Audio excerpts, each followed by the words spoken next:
इतिहास एउटा महत्त्वपूर्ण विधा हो। यसको ज्ञान बिना मानिसको अध्ययन अपूर्ण हुन्छ। इतिहासले मानव सभ्यताको प्रारम्भदेखि वर्तमानसम्मका जीवनका सामाजिक, आर्थिक, सांस्कृतिक, मनोवैज्ञानिक, राजनीतिक गतिविधि लगायत प्रत्येक क्रियाकलापको स्पष्ट चित्रण गर्छ। यसले मानवता बढी केन्द्रमा राखेर अध्ययन गर्छ। विगतमा के भएको थियो भन्ने खोतलेर वर्तमान बुझाउँछ। त्यही वर्तमानले भविष्यमा के गर्ने, कस्तो गर्ने भन्ने एउटा जग बसाउँछ अनि भविष्यप्रति सजग र सचेत समेत गराउँछ। त्यसैले इतिहासको ज्ञान बिना मानिसको अध्ययन अपूर्ण हुन्छ भन्दा फरक पर्दैन। इतिहास विषय के हो भन्ने जान्नुभन्दा पहिले इतिहास शब्दको उत्पत्ति कसरी भएको हो भन्ने कुरा थाहा पाउन आवश्यक वा उपयुक्त हुन्छ।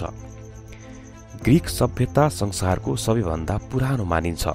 ग्रीक शब्द हिस्टोरियाबाट अपभ्रंश हुँदै अंग्रेजीमा हिस्टोरी शब्द बनेको हो।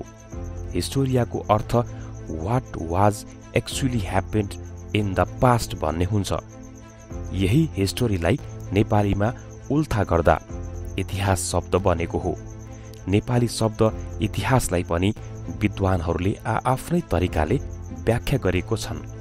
इतिहासका जानकार प्रोफेसर दिनेश राज पन्तले इतिहासबाट इतिहास बनेको बताएका छन्, जसलाई उनले यसरी अथ्र्याएका छन्: इति यस्तो, ह अवश्य, आस भएको थियो। यसरी बुझ्दा विगतमा भएको वा भएर गरेका तथ्य घटनाको जानकारी दिने विषयलाई इतिहास भनिन्छ।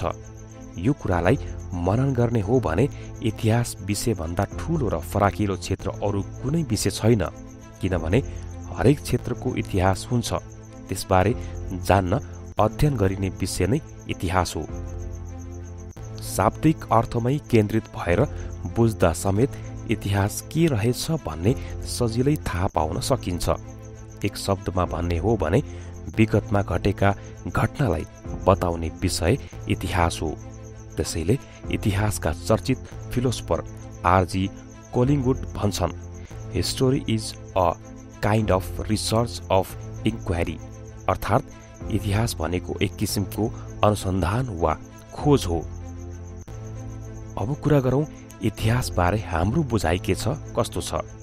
नेपालको सन्दर्भमा राजा महाराजाहरूका वंशावली, तिनीहरूले जितेका लडाई वा सत्ता प्राप्तिका लागि गरिने छिनाझप्टीबारे पढाइने विषय इतिहास हो भन्ने धेरैको भ्रम छ।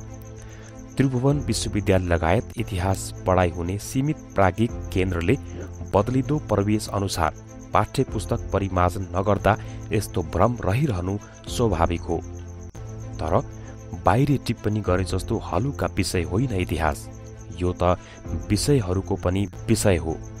विषयहरूको आमाको रूपमा बुझिन्छ इतिहासलाई, किनभने कुनै पनि विषयबारे जान्नु छ भने त्यसको संक्षिप्त मात्रै भए पनि इतिहास नजानी सुखै छैन। तपाईँ अंग्रेजी पढ्नुस् वा विज्ञान, समाजशास्त्र अध्ययन गर्नुस् वा नेपाली, गणित पढ्नुस् वा अर्थशास्त्र, लेखा अध्ययन गर्नुहोस् वा नेपाली, तपाईले जुन विषय पढ्नुहुन्छ नि त्यसको चुरो कुरो थाहा पाउन इतिहास नपढी धेरै छैन अथवा नपढी सुख छैन। उसो त इतिहास तथ्यहरूको संग्रह मात्र होइन, विगतका घटनाहरूलाई विश्लेषण गरेर अहिलेको अवस्थाबारे उल्लेख गर्नु नै खास इतिहास हो।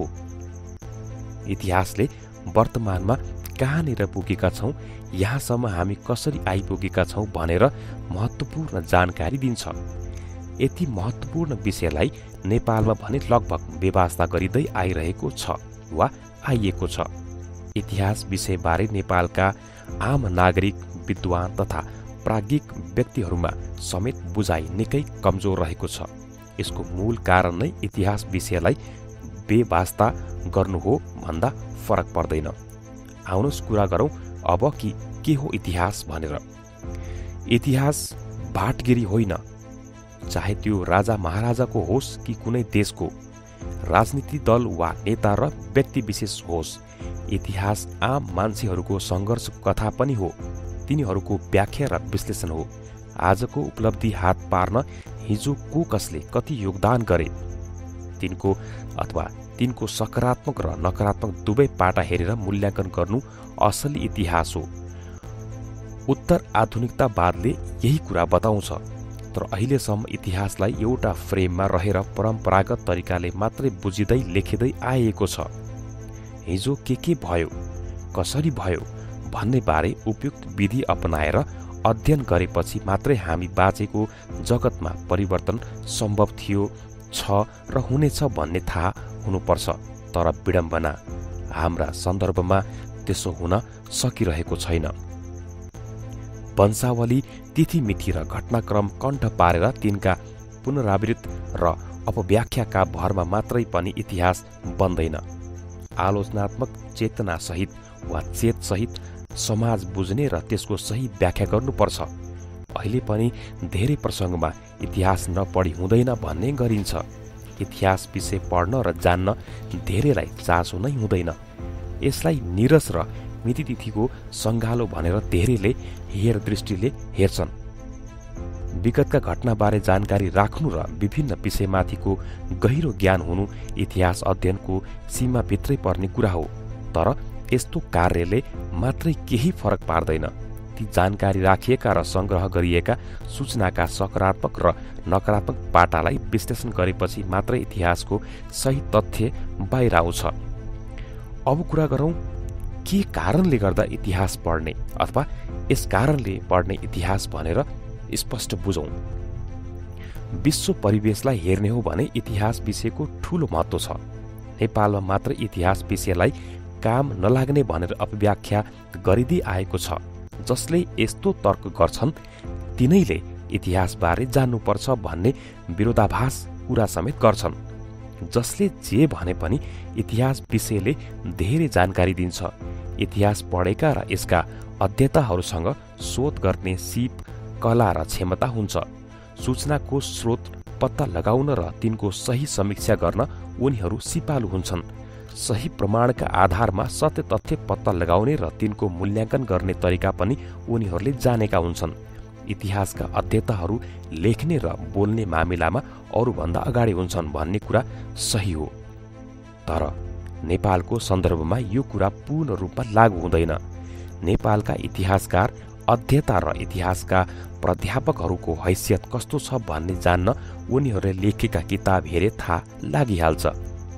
त्यसैले किन पढ्ने इतिहास भन्न बुझ्न जरुरी छ। लेखेको इतिहास ठिक भयो कि भएन, कति सब्जेक्टिभ वा कति अब्जेक्टिभ भएर लेखियो, लेखिएको कुरा कति तथ्य र आलोचनात्मक छ, कहाँनिर चुकियो, हिस्टोरियोग्राफीले के भन्छ, इतिहास लेखनको न्यूनतम विधि अपनाइएको छ छैन भनेर जान्न चाहिँ यो विषय नपढी सुखै छैन। इतिहासको विश्वसनीयता कायम राख्न, इतिहास लेखनको विधिबारे जान्न, चाकडी र चाप्लुसी पाराले कसैको देवत्वकरण गर्ने र कसैको राक्षसीकरण गर्ने हुँदैन भन्ने जान्न इतिहास पढ्न जरुरी छ।